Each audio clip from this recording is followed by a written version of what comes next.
John chapter 4. And John chapter 4 is a great chapter also. All these chapters are good.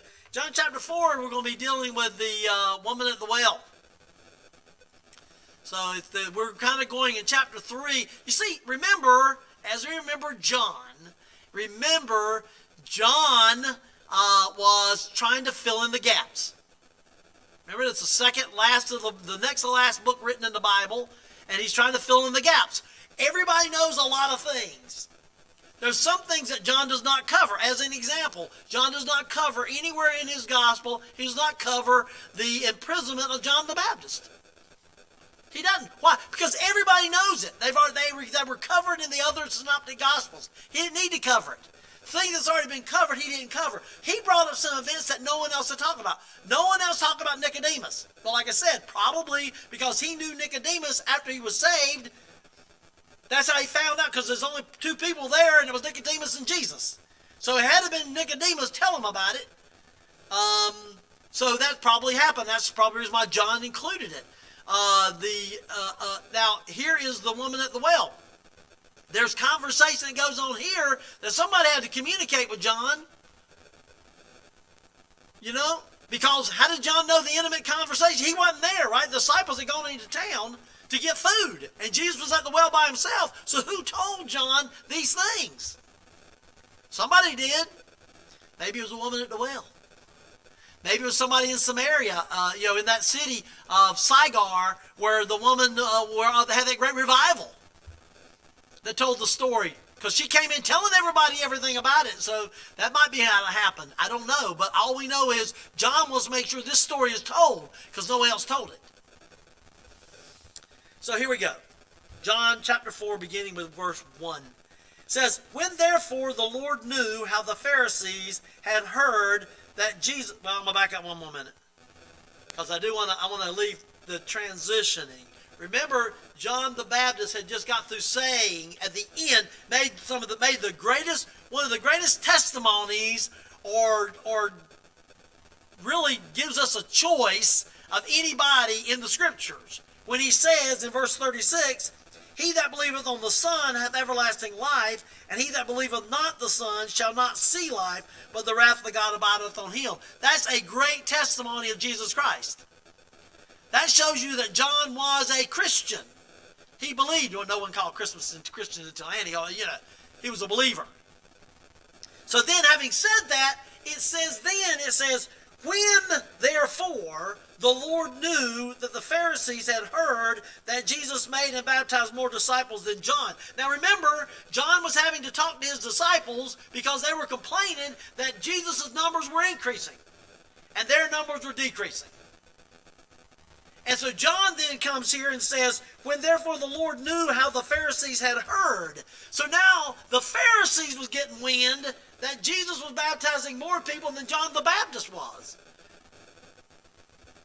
So that's something that we needed to do. So let me stick to my notes here. If I ain't careful, I'll be running all over the place. So let me see here.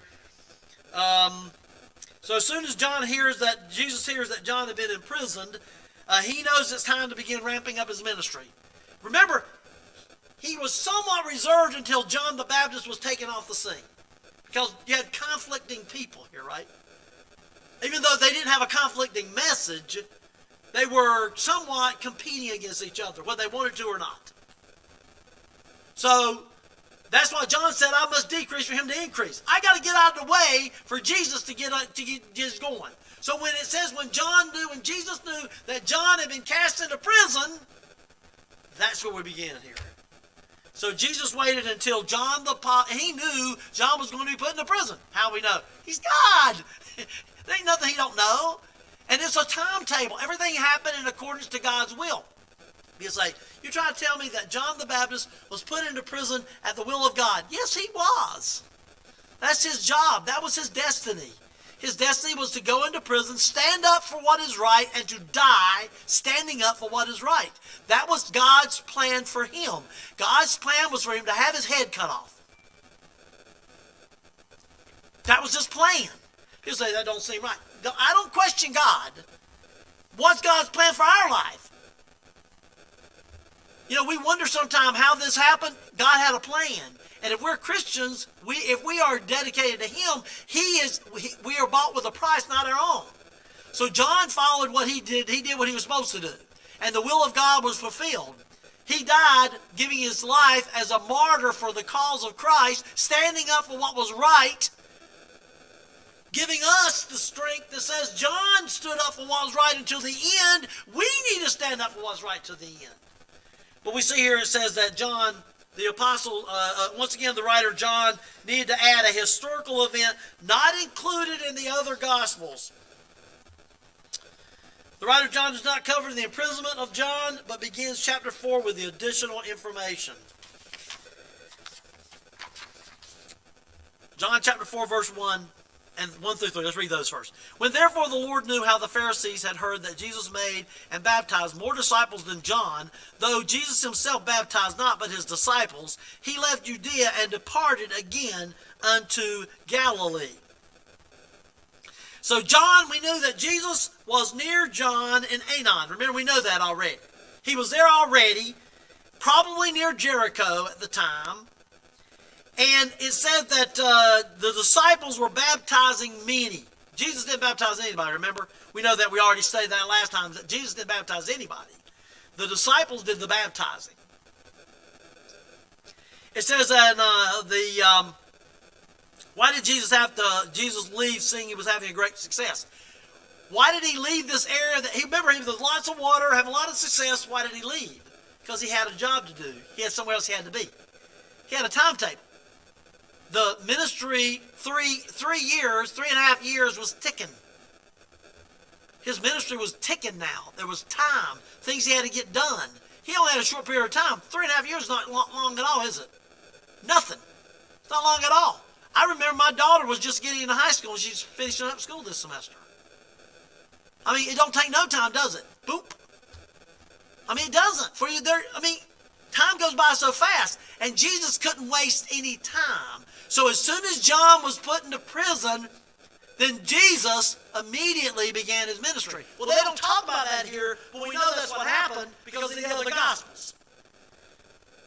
When therefore the Lord knew how the Pharisees heard that Jesus made and baptized more disciples than John, and then verse 2, though Jesus himself baptized not but his disciples, he left Judea and departed into Galilee.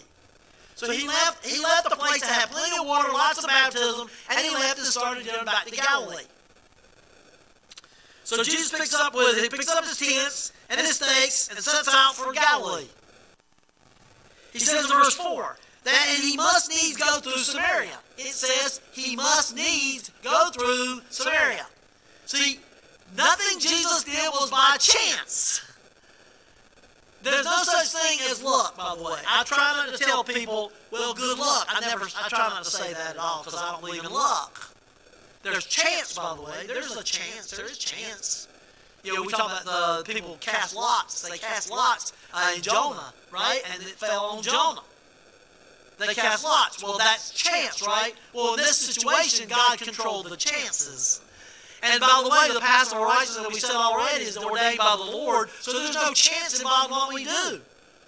God doesn't take chances with us. He gives us a path to take. Sometimes we stumble over those paths and we don't want to go. He shows us a way and says, I don't want to go that way. I don't want to go that way. I don't like it. It's dark. It's scary. There's spiders in there. You know what I'm saying? You've been that way? You've been that way in life? When you see that it looks like it's a bad way, I don't want to go in there. That's the way it is sometime in our lives. But if that's what God wants us to do, we can do it. A friend, one of the guys I had a guy work on my house, taking and do my heat and air conditioning. I had some vents fell off under my house. I was heating under my house. And I was trying to I had to build up air pressure under the house to just go into my house. That's not the way you want things done, right? But under my house is about this tall off the ground, okay? Now, you know, a thin man might have no trouble getting under there. I would have a little more trouble. Second of all, I ain't going under there. I can contract with somebody else to go on there, so I paid somebody to go on there. And I was telling my daughter, I said, you know what I would do if I was him? People said, I wouldn't want to go under there. I said, he didn't want to go there either. But in that situation, if you're in that situation where you got to do something, it's your job to do it. What do? You don't put it off. You just crawl in there and get it done. Is it uncomfortable? Yes, it is. Is it miserable? Yes, it is. Do you hate being under it? Yes, you do. What do you do? Get it done as quick as you can. Get out of there. You don't like being in there, but it's your job to do it, so you get up and crawl under there and get it done, don't you? If you had to, you would. If you had to, you would. Well, sometimes God sends us in these pathways that we're this far off the ground, crawling in the mud, in the nasty underground, cobwebs and all this stuff, spiritually speaking, and we got to go. We can't keep delaying. We just got to get up and go and do what we need to do. But here, it says Jesus here had he left Judea and departed to Galilee, and he said, I must needs go through Samaria. So let's look historically a little bit at the relationship between the Jews and the Samaritans. Because this is kind of like crawling under that house. It's like going in that dark corner or dark closet that's got all the spider webs hanging off it that you just don't want to go. You're going to avoid it like the plague. You're trying to find somebody else to go in that room, not me. That's the way the Jews viewed Samaria. They did not want to go in Samaria at all. None. But it says here, Jesus said he must needs go through Samaria. So let's look at that a little bit. The Samaritans take their name from the region of Samaria. Okay, that ain't hard to understand. Samaria, Samaritans. All right, we got that. We can move on. They trace their origin to the time of the Babylon captivity. Nebuchadnezzar, you remember, took the southern nation of the Jews, or Judah, captive around 597 BC. And he forced them to leave Judah in chains. I saw the Chie side when I got in China. To leave Judah in chains. And they took a bunch of them with them. They took Daniel and Shadrach, Meshach, and Abednego, and they took a bunch of people. They took all of the academically and physically gifted teens that they could take with them. They took them all. But they took a large group and left behind what they considered the remnants, or the ones that nobody else wanted. Okay, they left behind some people that they didn't want to bring with them. They were kind of refugees. After 120 years before, remember though, when they took the Judeans with them, there was these people that were still living in the part of Israel, because you had Judah and Israel, and the nation of Israel had already been conquered 120 years before that. The Assyrians came in and conquered them all, and had taken them back captivity. And they left behind some Assyrians and some Jews that were left behind. And over the time period, they didn't worship the right God. They started intermingling in marriage and having offspring from them. And then they started worshiping these other people's gods. And before you knew it, there wasn't much Jewish left in them. They might have been a little bit of Jewish, but they didn't practice it at all. So you'd have to do a DNA test to see if they were Jewish. Because there was nothing they did that was acting like Jews. Kind of a ragtag group of people left behind. Mostly remained separate from their Jewish brethren in the south. Since remember, so even though it was 120 years that Judah was still existing after Israel left, the Israelites were enemies of Judah. So even though they were gone, it was like Judah said, good riddance to you. You're our enemies anyway. So they weren't going to let those people come over and still, even though they were Jews, and participate in the Jewish rituals. After the southern kingdom was taken captive, the northern refugees was all alone in the land. Right? There wasn't many people left over in Judah, so now these northern people, they could go into their homeland, right? They could go back into Judah. It wasn't their land because they were on the other side, but they were going to try to come back. They came back into the land. And so over the years, these left behinds began to intermarry with Gentiles. They settled in the region called Samaria, just north of Judea. And by intermarrying with the Gentiles, these Jews polluted their bloodline. And by polluting their bloodline, they forever forfeited their Jewishness. They just became Gentiles. And remember, there's a category that the Pharisees had called sinners. And the number one list was Gentiles. So if you were a Gentile, you were a sinner, automatically. So these Jews, who were now thought of one level above the Gentiles. So you had Gentiles and then you had Samaritans, okay? So they didn't quite hate the Samaritans as much as they did Gentiles. but they were close. So because they had abandoned all this stuff, the Samaritans considered themselves Jewish, even though they were no longer Jewish anymore. After 70 years of captivity, the southern Jews returned to the land. And when these Samaritans heard that the Jews were returning, they traveled to Jerusalem expecting them to join in rebuilding the temple. All right, good, our brothers are back. We can go back. We'll build the temple with you. And remember what they were told? You ain't got no part of this. You're not one of us at all. You're a bunch of Gentiles. You're not Jews. You know, you may have a little bit of Jewish blood in you, but you ain't a Jew. You ain't a Jew. You ain't been practicing any of this stuff. How come you ain't been practicing these last 70 years if you were a Jew? So the Samaritans heard that the Jews returned. So Ezra records what happened when they first met the newly returned Jews under the leadership of Zerubbabel. Ezra chapter 4. Verse 1 through 3 says, Now when the adversaries of Judah and Benjamin heard that the children of the captivity builded the temple unto the Lord God of Israel, then came to Zerubbabel and to the chiefs of the fathers and said unto them, Let us build with you, for we seek your God as ye do. And we do sacrifice unto him since the days of Esarhaddon, king of Assur, which brought us up hither. But Zerubbabel and Jeshua and the rest of the chief of the fathers of Israel said unto them, Ye have nothing to do with us to build a house unto our God, but we ourselves together will build unto the Lord our God of Israel, as King Cyrus, the king of Persia, hath commanded us. So basically they told the Samaritans, take a hike. Take a hike. And guess what? Them Samaritans took it personally. Wouldn't you? I mean, they did. The Samaritans responded by separating themselves from the Jews and challenging them to claims of true Judaism. They said, you're not real Jews anyway. We're the real Jews. We've been here all along. We're the real Jews. You're not the real Jews. So they're debating this kind of a spitting contest. You know, we're the real Jews. No, you're not. We're the real Jews. No, you went up there. We've been here all along. We're the real Jews. Well, so while the Jews rebuilt their temple in Mount Moriah, the Samaritans, since they weren't allowed to go to Mount Moriah, they built a counterfeit temple on Mount Gershom in Samaria. So now you have the real temple and you have a fake temple. The Samaritans took the 5 books of Moses and they deleted any reference to Jerusalem and changed Mount Moriah to Mount Gershom. So they actually modified, they did what so many false cults today do, don't they?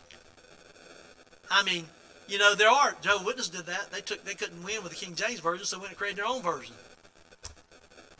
So many people do that. They take the Bible and convert it to themselves because they can't live by the real Bible, because the real Bible tells the truth and that's not the way they do it. So they got to change what they're doing. So they changed their Bible. So these Samaritans changed the Word of God to make it look like they're the ones that are the right ones. The Samaritans eliminated other books of the Old Testament since they refused to recognize any of the prophets sent to the other Jews. So anybody after Moses didn't count for them. None of them were real prophets. They were false prophets. Because they couldn't recognize them. So they created their own priesthood. They developed their own theology. Similar to what's happening today in society with false religions such as Mormon, Jehovah's Witnesses, and many other false man-made religions that attempt to supplant the truth. They developed their own fake religion because they can't follow the real one. When men lack the true knowledge of God, they create their own distorted version to suit themselves. That's what Mormons did, surely. I mean, I listened to one of these people's stuff on the Mormon. If you ever watch these stuff, I mean, I watched that. They're giving me these guys who have their doctorate degree in theology from Brigham Young University talking about the Mormon theology, and they're talking about these different plates that came down from heaven and all these. I'm thinking, now that's a really elaborate falsification. Somebody came up with some really strange stuff there, okay?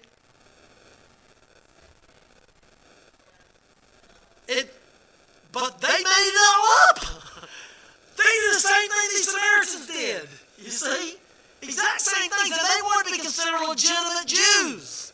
Legitimate. That their religion was the right religion. Because they'll tell you today, if you're not a Mormon, you're not right with God. If you're not a Jehovah's Witness, you're not right with God. Am I right? If you don't believe our way, you're not right with God. But you know what we tell them? If you don't believe, not my way, but if you don't believe the way, you're not right with God. Jesus is the way, the truth, and the light. No man can follow but by him. That's what I believe. It's not my belief. It's his belief. This is what God established, not David Barber. I know my wife gets tired of saying this. But I include myself amongst the people that make mistakes. So we see that the rivalry produced a fierce hatred between the Jews and the Samaritans. The Jews saw the Samaritans only slightly above the Gentiles, as I said, slightly. The only reason they placed the Samaritans above the Gentiles was because they did some temple worship. So they did some similar worship, at least. So they kept what it is. They kept some of the dietary things. They didn't eat pork and stuff like that. Don't tell me I ain't eating no pork. I'm telling you. God didn't tell you I couldn't eat pork. Praise the Lord. Next thing you know, they'll be talking about hot dogs. Red hot dogs. The Samaritans hated them. This is why the Jews' parables of the Good Samaritan helping Jews is so surprising. The parable of the Good Samaritan helping the Jew is so surprising because it's totally out of character for the Samaritan to do anything for a Jew. There was some risk for the Jews to pass through Samaria because of the hatred between the Jews and Samaritans. They didn't want to pass through. They were scared because they had such animosity. It's kind of like in the days where there was heavy-duty racial issues. It would be difficult for a black man to walk through a white neighborhood. You know what I mean? It would have been. It wasn't right, but it would have been difficult.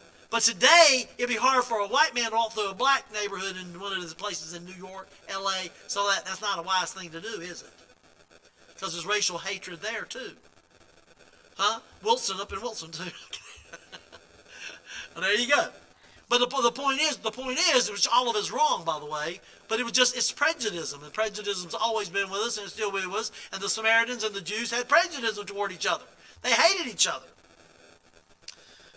It would have been customary for the Jews to walk around the region rather than through it. But Jesus walked straight into the heart of Samaria. I must needs go through Samaria. The Jews probably say, what are you doing? Is there a shortcut here? You got a place you got to be, God? I mean, that's not what I would suggest you do, but he's God. He knows what he's doing. See, God has a plan and knows the encounters with the woman at the well as part of his plan. He knows that. He knows his people need to be saved, and they're not the people that you would anticipate being saved. Sometimes we are that's why we need to be careful not to think, if we have minorities. We have a couple minorities that comes to our church. I think nothing wrong with that at all. Everybody's the same. There's nobody better than somebody else. But some churches would be upset if you had somebody come that was not your same. If you go, there's some black churches that wouldn't have a white person come to the church. You know what I mean? There's some places that would be. I've known people that's had somebody talk bad to them because I had somebody I know in years past, no time soon, because it's the strategy. People have aged out. You know what I mean? And I know I've had some people that were at Branch Chapel that were told by some people they didn't want them back. It wasn't the philosophy of Branch Chapel, you understand. It's some of the prejudiced people that go there, because prejudiced people can go anywhere. You understand what I mean? It don't make it right. I'm just saying. So therefore, these people had, but they said they needed to go through Samaria. God had a plan. God does not do anything by chance. God is not involved in the chance game. It really, is like a lottery. If you were to play the lottery, you're going to guess at a number, or you're going to allow a machine to guess a number for you. Just guessing. Chance. It's not luck, because there's no such thing as luck, but it's chance. You're hoping a chance that you might get it. God don't need to play the chance. He already knows what the number is. Right? If he was to write down a number on the lottery, we'd every time. It ain't chance for him. It's not it could happen or couldn't. It's going to happen. Jesus said that God's will be done on heaven as in earth. As in earth as in heaven. Right? Because it's going to happen. His will's going to happen. He's patient sometimes, and sometimes it doesn't look like it's going to happen, but it does happen. He just waits another generation to let it happen, because time doesn't mean anything to him. So we see in John 4, 5, and 6, then cometh he to the city of Samaria, which is called Sychar, near to the parcel of ground that Jacob gave to his son Joseph. Now Jacob's well was there. When Jesus reached Sychar, he was outside the city of Shechem. As John's gospel says, it was near the land that Jacob gave his son Joseph in Genesis 48. So that's where he went. Sychar, which is one of the largest cities of Samaria. Some say the capital city of Samaria, but he went to the largest city of Samaria. It was a spot within sight of Mount Gershom, so you could see Mount Gershom where he was standing. So it was in the Holy Land, you could say, right? The Samaritan temple. There was a well in this spot, and the Samaritans created some type of religious folklore, and said, "This is Joseph's well. This is Jacob's well. This is Jacob's well." Well, there's no evidence that was Jacob's well, by the way. There's no evidence that it's Jacob's well. It was said that it was Jacob's well, because they created these folklore. They knew that the land had once been owned by Jacob's possessions, and so claiming that this well was one of Jacob's actual wells to use. Since Jacob owned the land somewhere around here, this got to be his well. This is Jacob's well. Okay? No evidence in the case. By the way, there's no evidence for most religious sites. If you go to Israel and you say, "I saw where Jesus was born," what? No, you didn't. You did not. Do you know what happened in that case? There was a queen of England. Whenever they got saved, not a queen. There was a queen of England. There was a queen of Rome, one of the Roman emperor's queens. When they became Christians, remember they became an edict, and everybody became Christians.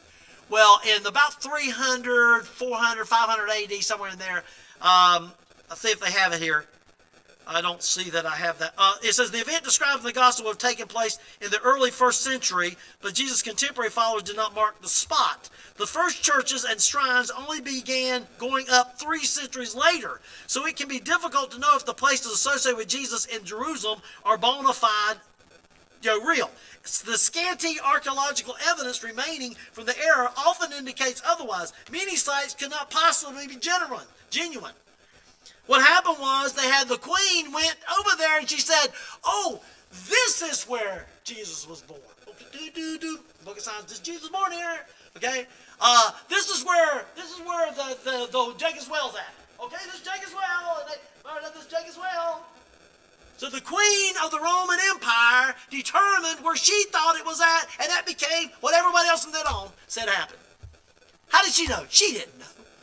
She's the queen. She declared it. There it is. Now everybody goes over there and they start worshiping. Give you an example. Here's a list of valid and not valid sites. Golgotha. Yes, that's a valid site. That's a historical spot on the map. We know where Golgotha's at, so yeah, that's real. The sepulchre burial cave. Not likely. It's probably not the right one. Because, there's been a lot of devastation over in that area, and so who knows where it was at. What's called Villa della Rosa, how you say it? The what? Yeah, something like that. You know what I'm talking about? It's supposed to be the way of suffering. I guess it's Latin or something, I don't know, but the way of suffering, and it comprises of 14 stations supposedly tracking the route taken by Jesus on Good Friday. There ain't no way that's right. Okay, it's not right at all. But you got people that's walking the Della Dolorosa. Walking and there's a song, people sing songs about it. I think, not Amy Grant, but the other one. It's not Amy Grant, but there's 2 of them always married together. I can't remember the other one's name, but Patty, huh? No, that's not a different type of music. I know who you're talking about, though. She wasn't the one. Sandy Patty, that's who it is. Okay. That's a good one, though. Okay, so, but she sings about the Villa della Rosa. Okay, the Last Supper room on Mount Zion. No, that's not correct. The Garden of Gethsemane. Maybe that's the right place. Because there were lots of gardens around Gethsemane. So which one was it? They chose one, and that's the one it is. Okay, the site of the ascension from Mount Olive, maybe, because Mount of Olives is possible. The pool of Bethesda, yes, because it's still a pool. It's still there. It's Roman. See, anything that was Roman, that was designated by Rome, is still there. Okay, because they were there. They were designated. There's maps that shows where they were at. Historical maps. The pool of Siloam, yes, because those are valid places. So there are some things that are valid, but a lot of the stuff is not valid at all, and people are just making it up. Now the question is, does that really, does that seem to bother the hordes of tourists who pay homage to these places every year? They all go, and does that really matter? I mean, what if they were wrong? You're still walking in the footsteps where Jesus walked. You're still in the land. You got to see the territory that he saw. It might not be the same because a lot of wars, like I said, things sometimes change the landscape, flooding and everything else. You don't know exactly the same. But the point is, you're somewhere in that vicinity. Let me just tell you something. I've never had a desire to go to Israel. Never. I've never had a desire to go to Israel. I just don't. He's not there. He's here. I don't need to go over there for him. But there's people who want to go and go. And, some people, I've known some people that have gone and said, great, it changed their lives. I don't have to change their life, but okay. So it doesn't really matter. But on the other hand, some people use these as they worship them as shrines, right? They worship them. When you turn something into something religious, it's just a location. It's not a religious site. Golgotha is not a religious site. It's a hill where Jesus died. It's a hill where Jesus died. Like any other hill, it just happens to be that hill Jesus died. That's not holy. That's not holy ground. Jesus died there, but we don't know exactly where it was. Does it matter? I know he died, and I know he rose again. I don't know where his tomb was, but I know there was a tomb. Right? I know those things. I don't have to be showed, well, here's an empty tomb. Look, go and see. There's an empty tomb. Yeah, you can make up an empty tomb. So I wouldn't rely upon that, but I know what the Bible says. So they had, that's what, when the people, they developed these religious relics, and they developed these religions. The Samaritans developed these fake religions around Mount Gershom and Jacob's well, and because they didn't have God, they didn't follow God's words, so they had to make their own religion. And we're going to stop right there. We'll go in 40 verses 6b when we come back next time.